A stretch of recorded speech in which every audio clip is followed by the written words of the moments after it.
अच्छा, ये हमारी ना टिकटिंग की का फॉर्म है। इसको हमने दो हिस्सों में डिवाइड किया हुआ है। अब होता अमूमन ये है कि आप किसी एक ही क्लाइंट से 10, 20, 30 टिकटें परचेज कर रहे हो। बेशक वो आगे आप 8-10 लोगों को बेच रहे हो या 20 की 20 किसी 20 मुख्तलिफ लोगों को बेच रहे हो, लेकिन उसकी परचेज पार्टी सेम है, उसका जो सेक्टर है वो सेम है और उसका जो फेयर है वो सेम है। तो अगर इस तरह की सिचुएशन है तो हमने इस चीज को मद्देनजर रखते हुए इसको दो हिस्सों में बांट दिया कि हम जो बेसिक्स होंगे वो लेफ्ट साइड पे सेव कर लेंगे एक दफा, यानी वो एक मास्क हम जनरेट कर लेंगे और फिर जैसे जैसे हम उसको सोल्ड करेंगे तो चीजें जो हमारी राइट साइड पे ला के तो हम उसको सेल करते चले जाएंगे। तो मैं इसकी एंट्री आपको करके दिखाता हूँ। सबसे पहले तो ये एक्सचेंज नंबर है, ये ऑटो लगेगा, ये डेट है जिस दिन में आप इसको बना रहे हो और यहाँ पे आप F4 करके कोई एक पार्टी जो है आप सिलेक्ट कर लोगे जिससे आप परचेज कर रहे हो इन टिकट्स को। उसके बाद आ जाते हैं कि इसमें से बंदे कौन कौन से हैं, पैक्स कौन कौन से हैं। तो पैक्स के लिए ये छोटा सा एक फॉर्म यहाँ पे लगा हुआ है। अगर तो पैक्स ऑलरेडी आपके सिस्टम में फीड है तो आप सिंपली F4 दबाएं तो आप उसमें से बंदा जो है वो सिलेक्ट कर सकते हैं। लेकिन अगर बंदा नया है तो आप सेकंड पे ये यहाँ पे जाओगे और उसका पासपोर्ट नंबर, अगर वो भी नहीं है तो आप यहाँ पे उसका सिंपल नाम लिखोगे और ये लास्ट नेम के लिए आ गया है, ये लिखा, उसकी डेट ऑफ बर्थ है अगर आप देना चाहें, एक्सपायरी है पासपोर्ट की देना चाहें, PNR अगर कोई है तो वो देना चाहें। फिर जैसे ही आप एंड पे आते हो तो एंड पे वो आपसे पूछता है कि ये जो बंदा है ये अडल्ट है, चाइल्ड है या इन्फेंट है। तो आप उसको कहते हो जी कि ये अडल्ट है और एंटर का बटन प्रेस करते हो तो ये एक बंदा जो है वो नया इस लिस्ट में आ गया है।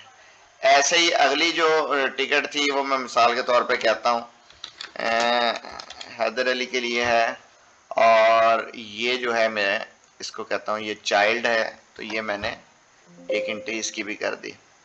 इसी तरह से एक और मैं कहता हूँ जी और बंदा है जी, सॉरी ये पासपोर्ट नंबर के लिए था, उसका यहाँ पे थर्ड में अहमद अली और इसको मैं कहता हूँ ये इन्फेंट है, तो ये भी मैंने डाल दिया। अभी इसमें मैंने 3 बंदे जो हैं वो ऐड कर लिए हैं।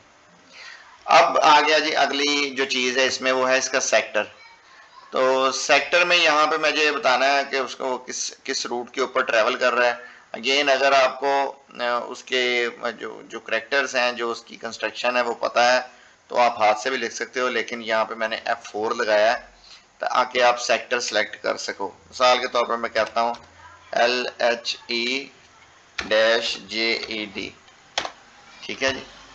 अगर यही सेम चीज मुझे जुबानी इसका सेक्टर आता हो तो मैं यहाँ पे डायरेक्ट भी लिख सकता हूँ LHE, सेकंड पे जाके और JED। तो जैसे ही मैं टैब करूंगा तो वो उसका नंबर जो है वो ऑटोमेटिकली ले आएगा। यानी आप दोनों तरीकों से इसको फीड कर सकते हो।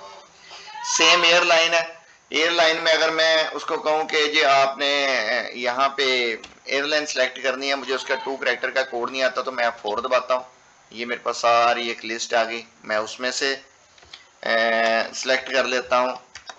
और अगर नहीं तो मैं यहाँ पे डायरेक्ट भी SV अगर लिखता तो ये काम चल जाता। उसके बाद उसने पूछी जी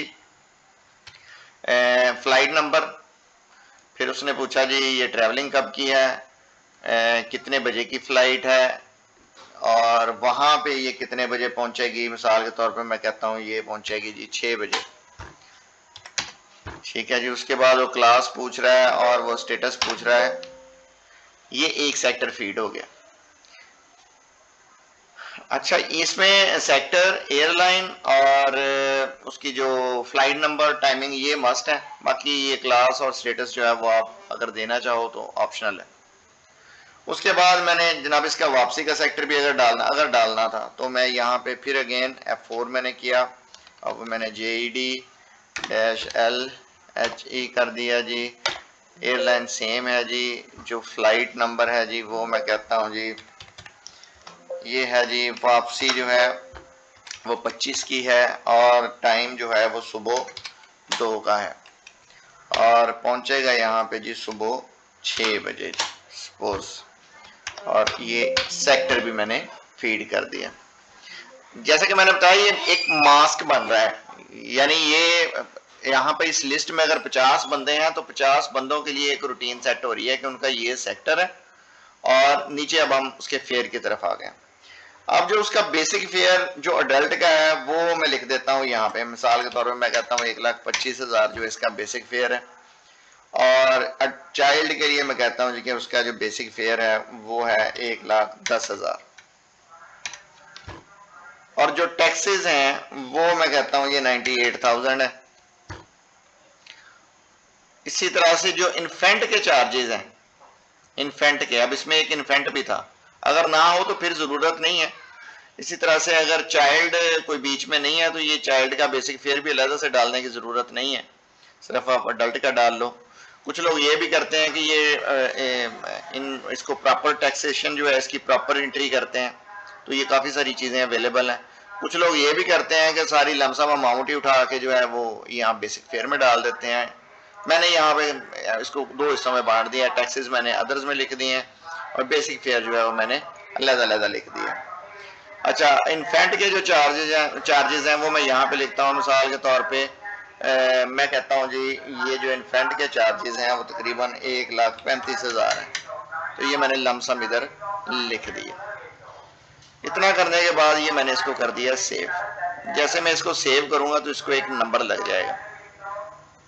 अच्छा, अब अगर तो ये मेरी एंट्री कंप्लीट है और मजीद मुझे इसके अंदर कोई और काम नहीं करना तो मैं इसको यहाँ से एक्सपोस्ट कर दूंगा। अगर अभी मुझे इसमें कुछ एडिटिंग करनी है तो मैं इसमें मजीद जो चेंजेस हैं वो अभी कर सकता हूँ, लेकिन जैसे मैं इसको एक्सपोस्ट कर दूंगा तो फिर इसमें मजीद एडिटिंग जो लेफ्ट साइड है इस पे कोई एडिटिंग जो है वो पॉसिबल नहीं होगी। अगर उसमें फिर आपको करने की अगर मजीद ज़रूरत पड़ जाए तो टिकट बनने से पहले पहले आप ये एक्सपोज का बटन एडमिनिस्ट्रेटर जो है वो दोबारा दबाएगा, ये वापस इस कंडीशन में आ जाएगा, तो फिर आप इसमें कुछ चेंज करके सेव करके दोबारा से इसको पोस्ट कर सकते हो। तो ये मैंने अभी इसको फिलहाल के लिए कर दिया पोस्ट। अब इसकी जो लेफ्ट साइड है ये कंप्लीट है। कंप्लीट के साथ साथ ये जो बंदे हैं ये भी फीड हो गए हैं, ये सेक्टर भी फीड हो गया और ये रेट वगैरह भी ठीक है। अब हमने इसको करना है सेल। अब कहते हैं कि ये मोहम्मद आमिर की एक टिकट बना दो, तो जैसे मैंने इसके ऊपर डबल क्लिक किया तो यहाँ पे राइट साइड पे सारी इंफॉर्मेशन उठा के ले आया। यहाँ पे मुझे अब जस्ट क्या करना है कि डेट डालनी है जिस दिन में मैं सेल कर रहा हूँ, ठीक है जी। फिर मैंने इसका टिकट नंबर जो है वो डाल दिया, और ये मैं किसको बेच रहा हूँ। अब ये 3 टिकट्स थी तो हो सकता है ये 3 डिफरेंट लोगों को मैं बेचूं। अगर सेम है तो वो सेम भी हो सकता है, लेकिन अगर डिफरेंट हो तो मसला कोई नहीं है। अच्छा जी, अब मुझे जो अपना प्रॉफिट है वो यहाँ पे लिखना है। इसमें मिसाल के तौर पर मैं 1500 रुपया जो अपना प्रॉफिट रख रहा हूँ, तो ये मेरी एक एंट्री जो है वो कंप्लीट हो गई है। यानी मैंने उसको टिकट नंबर लगाया है, उसकी सेल पार्टी यहाँ पे बताई है, F4 करके सिलेक्ट कर दी है, और जो अपना प्रॉफिट है वो यहाँ पे लगाया है, और यहाँ से मैं इसको अपडेट कर दूंगा। जैसे मैं इसको अपडेट करूंगा तो ये एक जो मेरी टिकट है वो कंप्लीट हो जाएगी, और इसका जो प्रॉफिट है वो अपनी जगह पे, जो परचेज है, अब इसकी जो परचेज के लेजर, परचेज के, सेल के और प्रॉफिट के जो लेजर्स हैं वो सारे भी अपनी अपनी जगह के ऊपर चले जाएंगे।